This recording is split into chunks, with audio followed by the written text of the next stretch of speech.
Parce que l'art et la culture innovent aussi loin des villes, le magazine Champs Libres explore les initiatives étonnantes au cœur des campagnes de la Nouvelle-Aquitaine. Focus sur Pris dans les phares, ou comment le théâtre peut redonner vie à un hôtel désaffecté aux confins du Lot-et-Garonne. Des deux côtés de la frontière, Charles Fréget revisite l'identité basque, à découvrir dans notre rubrique Vue. Depuis Castillon-la-Bataille, Route Zombie nous emmène au bout du monde, du côté du Burkina Faso. Rencontre en Charente-Maritime avec le monde imaginaire du sculpteur Yéphane de Villiers. Dans la rubrique Lue, émouvantes paroles de villageois, un pont entre le Pays Basque et les Deux-Sèvres. Faire revivre les églises par la musique, c'est le pari d'itinéraire baroque en Périgord vert et c'est notre grand format. Champs libres, loin des villes, le magazine des arts et de la culture en Nouvelle-Aquitaine, ça commence.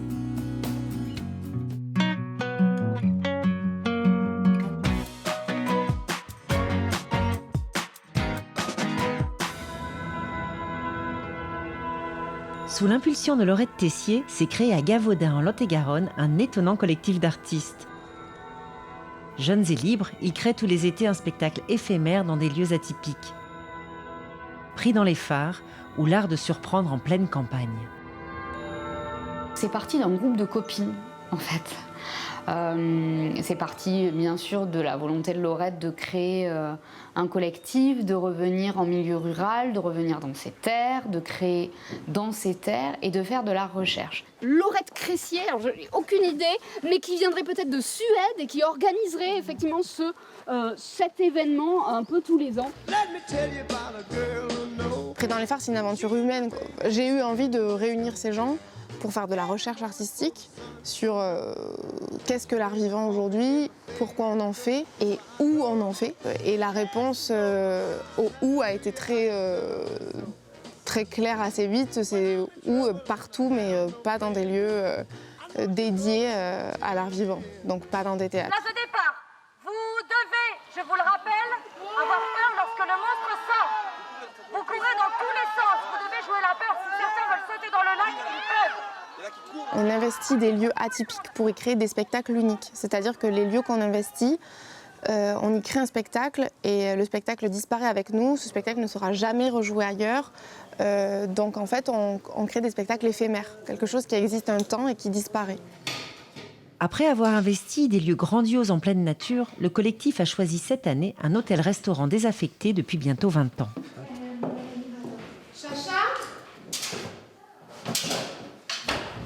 On fait une scène d'escrime avec Quentin. C'était vraiment sur le principe de ce que nous évoquait le lieu. Ça m'intéressait vraiment de voir des initiatives artistiques partir ici aussi de gens qui ont grandi dans le Puy-Mélois et qui ont envie de faire vivre le coin. Le spectateur va de tableau en tableau et il se balade comme dans un musée vivant. Et il rencontre donc des histoires qui sont différentes. Il y a un début et une fin à chaque tableau, ou parfois c'est un passage dans un univers d'un personnage, et c'est le spectateur lui-même qui crée à la fin du spectacle des liens. Le lieu est tellement fort qu'en fait les liens se créent par le lieu.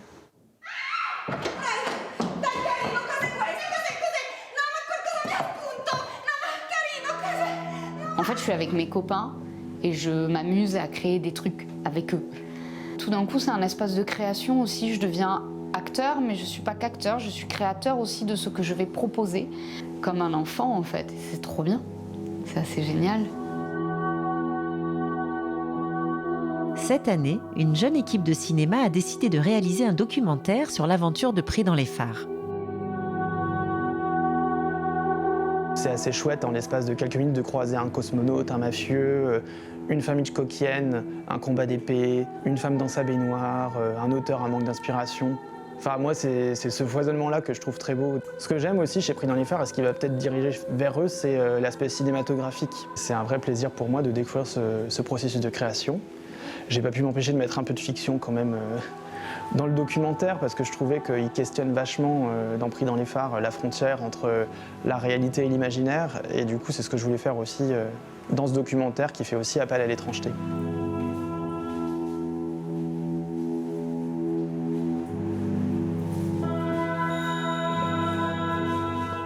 a pris cet hôtel comme une faille spatio-temporelle. Les spectacles qu'on fait, c'est pas du tout des spectacles pour des gens qui vont beaucoup au théâtre. Je pense vraiment que c'est des spectacles pour tous.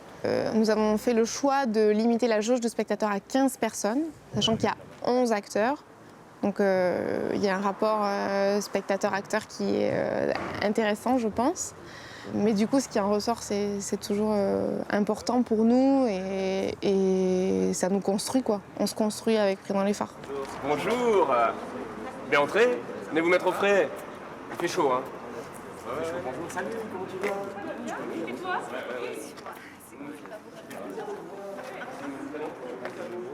Il y a pas mal de monde.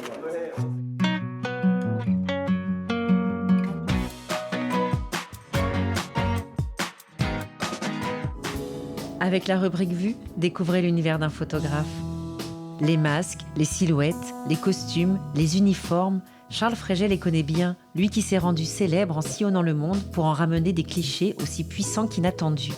Ici, pas de séries colorées sur les cimarrons, ces esclaves fugitifs d'Amérique, pas de yokai, ces monstres du folklore traditionnel japonais, mais une subtile suite basque faite de silhouettes en noir et blanc. C'est en découvrant la tradition des pastorales et à la faveur d'une résidence de création en 2015 que l'artiste entreprend de sillonner le Pays basque des deux côtés de la frontière. Résultat, une variation en 70 photographies et 6 séquences. On y trouve les coiffes cornéiformes des femmes du Moyen-Âge, ou encore cette tradition des hirondelles, ces jeunes femmes qui quittaient la Navarre à l'automne pour travailler dans les manufactures d'espadrilles à Moléon. On dit qu'elles n'amenaient qu'un baluchon et un tabouret. Plus tard, les réfugiés de la guerre civile espagnole ont pris le même chemin. Charles Fréget fixe aussi les personnages emblématiques des pastorales soulétines, cette forme de théâtre traditionnel créée par des villageois, en langue basque, et qui raconte la lutte entre le bien et le mal. Cette suite, pleine de bruit et de murmures, n'aurait peut-être pas été complète sans Guernica. Avec un groupe de commémoration, Charles Fréget a reconstruit une frise aux accents de douleur, inspirée du célèbre tableau de Picasso. La suite basque, ou comment la photographie nous plonge dans la profondeur de l'identité basque.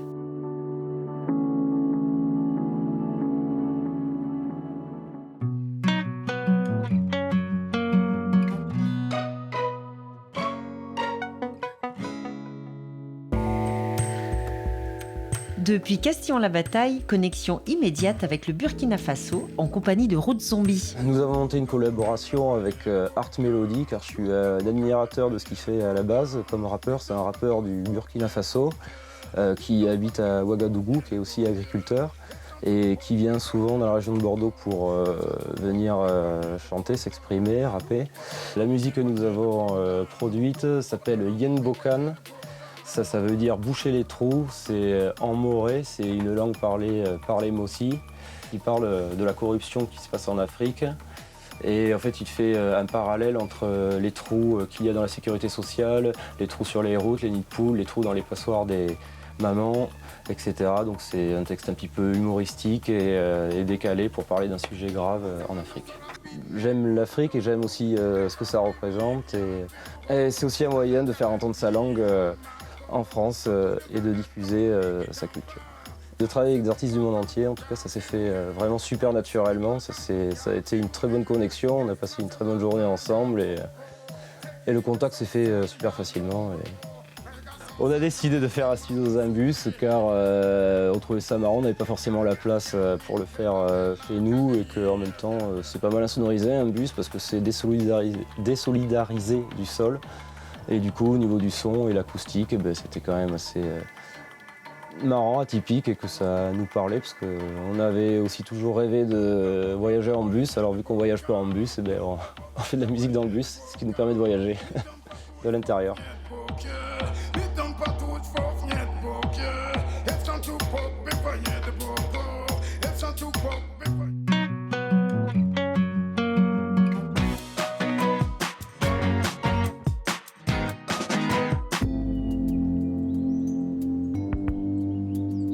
Installé près de Mirambeau en Charente-Maritime, Yéphane de Villiers crée un univers singulier, fait de sculptures, écritures, animaux, visages, objets et fragments. Un monde imaginaire qu'il invente à partir d'éléments trouvés dans la nature. C'est un travail appelons-le comme ça, qui a commencé quand j'étais tout petit. Avec, vers l'âge de 10-12 ans, des problèmes de santé. Donc très souvent, alité dans une petite chambre, très solitaire, avec à gauche un mur, à droite le vide, où ce que j'avais l'impression d'être le vide. Et pour essayer de compenser cette angoisse, je m'étais inventé des ailes. Et je me disais, si je tombe, je pourrais m'envoler, devenir un oiseau et me poser sur la branche d'un arbre. Après Londres et Bruxelles, c'est finalement à quelques encablures de l'estuaire que Yéfan a choisi de se poser. C'est là qu'il aime déambuler en quête du souffle de la nature.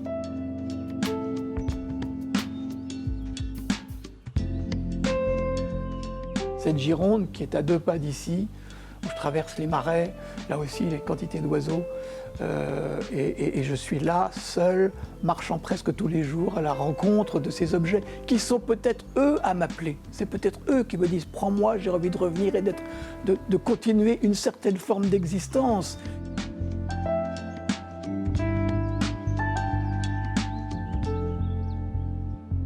Peut-être un moment qui est fondamental et inexplicable, c'est la rencontre avec les matériaux.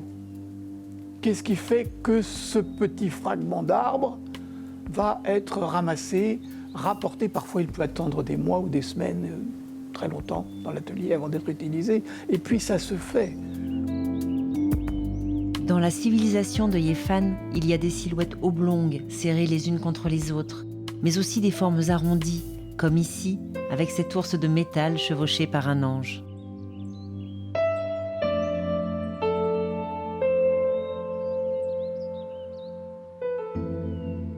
Il y a les personnages qui sont de plus en plus nombreux, et puis ces personnages sont accompagnés de chariots, sont accompagnés d'objets, sont accompagnés de ce que j'ai appelé des fragments de mémoire. À l'intérieur de chaque fragment de mémoire, il y a un objet secret. Et puis un jour, j'ai décidé que ces fragments de mémoire seraient distribués à travers le monde. Et c'est ainsi que l'Arbonie, l'intrigante civilisation imaginaire de Yéfan de Villiers, s'est petit à petit élaborée. Je pense que ce travail ne peut se faire que dans ce silence proche des arbres, qui me donne cet étonnement aussi. J'ai besoin de cet étonnement quotidien, de cette surprise, d'être surpris tous les jours, le matin, par la lumière. Je conseille à tout le monde d'essayer, si possible, de garder un petit peu son âme d'enfant.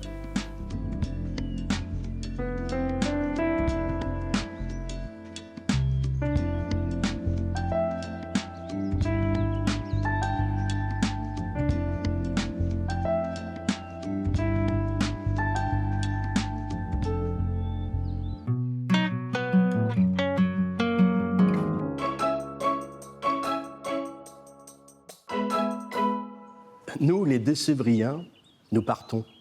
Nous sommes des aventuriers. C'est comme cela, c'est prévu, c'est écrit. C'est notre destin incontournable. On voit nos mères accumuler les pots de moutarde dans le placard du haut de la cuisine pendant notre lycée. Elles les conservent pour notre prochain départ. Ils se transformeront en verre dans nos futurs appartements quand nous serons des futurs citadins. On le voit, on nous prévient, on nous prépare. On nous formate à délaisser notre terre, à partir. Moi, je l'ai attendu. Tous les jeunes l'ont entendu. On nous a dit, on leur a dit, et on leur dit encore aujourd'hui et certainement demain. Quand tu auras ton bac, tu partiras pour réussir. Alors j'ai choisi Paroles de village de Nouvelle-Aquitaine, hérite sac chez nous autres, parce qu'effectivement c'est un livre de rencontres. Rencontres entre des artistes qui ont fait le collectage de la parole de citoyens, d'habitants de territoires de Nouvelle-Aquitaine, où on a eu envie de travailler ensemble pour donner à entendre la parole des gens de cette nouvelle région qui nous est offerte à nous, et comment on s'en empare et comment on parle des questions de citoyenneté, d'identité au territoire, de questions de la langue. À partir du collectage de la parole des gens, ce sont des artistes qui ont écrit des histoires. Ce sont des histoires parce qu'ils ont mêlé le collectage, ils y ont intégré aussi leur propre imaginaire. Il y a les témoignages qui ont été écrits, réécrits par les artistes, et puis il y a les photos qui sont des traces, des empreintes aussi de nos territoires de Nouvelle-Aquitaine, parce que je crois qu'on ne peut pas parler d'un territoire, mais des territoires de Nouvelle-Aquitaine. Donc la question d'avoir des racines, c'est pas être identitaire au sens négatif du terme. C'est-à-dire que pour être citoyen du monde, on a aussi posé cette question-là. Plus tu as les pieds ancrés dans ton territoire, plus tu es en capacité de regarder autour de toi.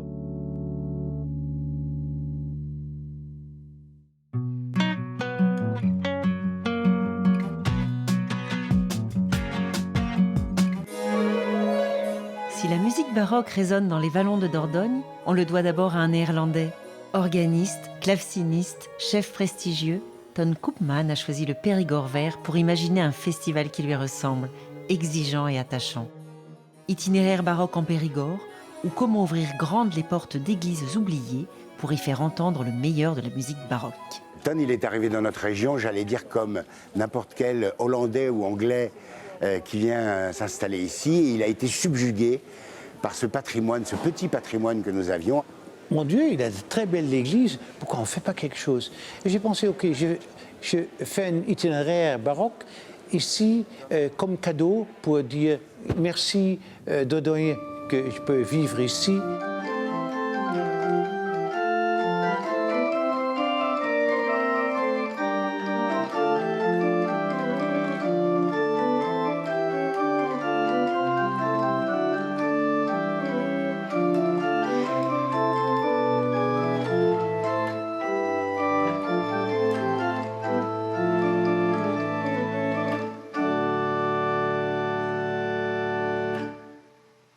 Depuis le début, mon job, c'est l'itinéraire de la journée du samedi, cette idée originale de Ton Koopman. Tous les festivaliers se retrouvent dans un lieu un peu grand, cette année Saint-Jacques-de-Pter, et ensuite on part en itinéraire vers 5 lieux différents. Dans chaque lieu, il y a un concert de 30-35 minutes. Ces lieux sont historiquement des églises romanes, et puis depuis quelques années, on a ajouté un château.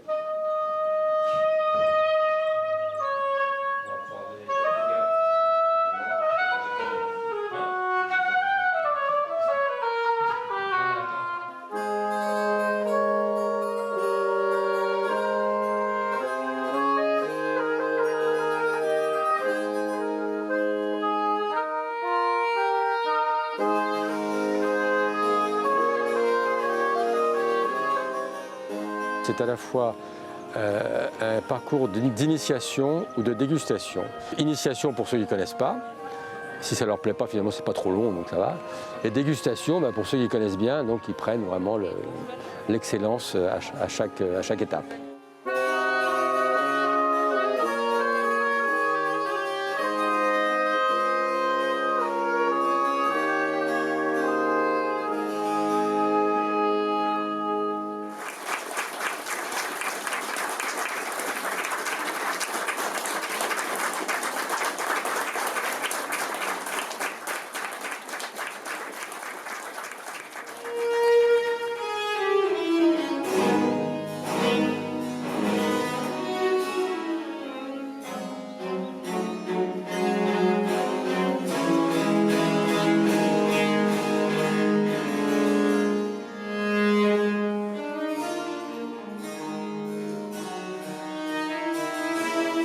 Évidemment, la musique à deux, un duo comme ça, c'est idéal dans un lieu plus petit qu'une cathédrale ou une grande salle. Donc, une petite salle, une église, ce sont des lieux idéaux pour jouer et pour écouter en fait cette musique. Donc, oui. Et la beauté du lieu, bon, c'est une chose qui fait plaisir a nous qui jouons et sans doute aux gens qui écoutent. Pues que es una idea muy original y realmente muy bonita, la posibilidad de escuchar el mismo día en varias iglesias el mismo concierto, el paisaje, las iglesias románicas, los palacios, cuando se hacen los conciertos en palacios. Creo que es uno de los festivales de música barroca más interesantes que hay ahora mismo en toda Europa.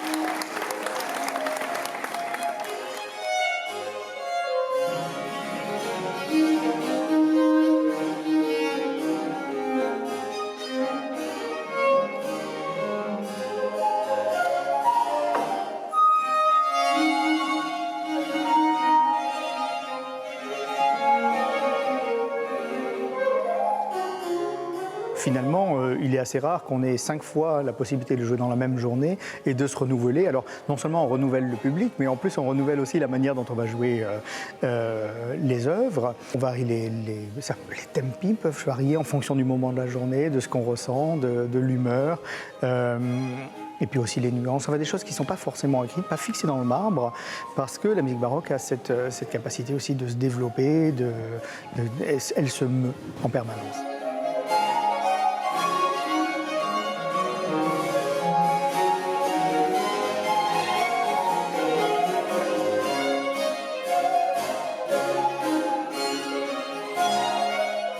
La première année, c'était moi aussi qui ai fait l'itinéraire. J'ai joué le clavecin dans Saint-Paul-Isonne. Je me souviens encore, une très belle église, maintenant restaurée. Parce que ça, c'est un effet à côté des concerts. Et maintenant, il y a plusieurs églises restaurées.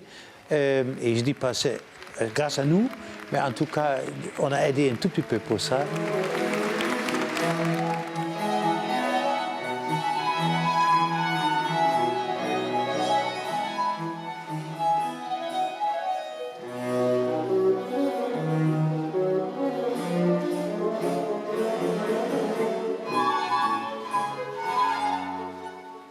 Comme Ton Koopman, l'un des musiciens les plus connus aux Pays-Bas, et le prof, très nombreux musiciens, il les fait venir. Et on a donc la crème de tout ce qui se fait aux Pays-Bas, qui est un des pays à la pointe de la musique ancienne.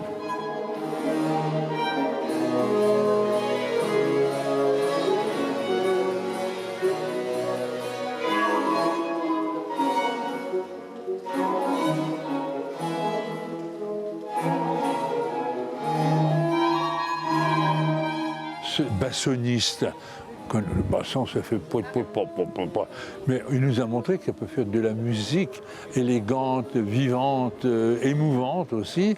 C'est des moments de bonheur et des moments de découverte. Et ça, c'est important.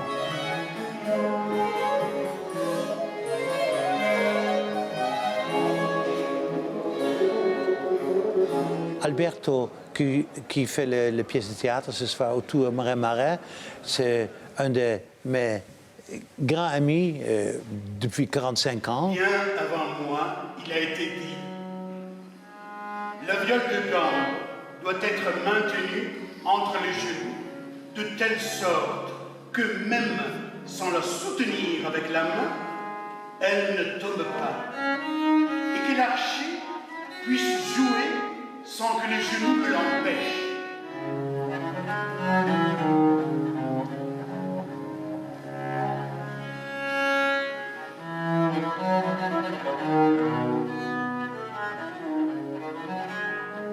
Et il n'y a pas de la musique ancienne, il y a seulement des partitures, des partitions anciennes.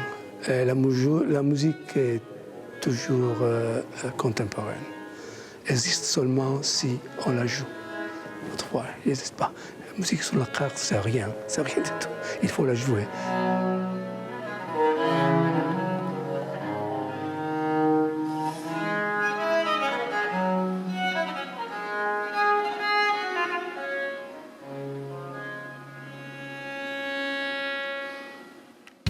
Dans le prochain numéro de Chant Libre, focus sur la Navarre et le festival de théâtre El Gallinero aux portes du désert des Bardenas. L'Italienne Emanuela Meloni promène son objectif entre sève niortaise et océan Atlantique. À Pont-d'Envaux, les Lapidiales confient leur carrière à des sculpteurs venus du bout du monde. Rencontre à Faux-la-Montagne avec le monde étrange de l'artiste multimédia Pierre Redon. Dans la rubrique Lu, la plume puissante de Marie-Hélène Lafont avec l'annonce. La Corrèze en tête de toutes les avant-gardes avec Histoire de passage, un festival aussi local que global. Chant Libre, loin des villes, le magazine des arts et de la culture en Nouvelle-Aquitaine.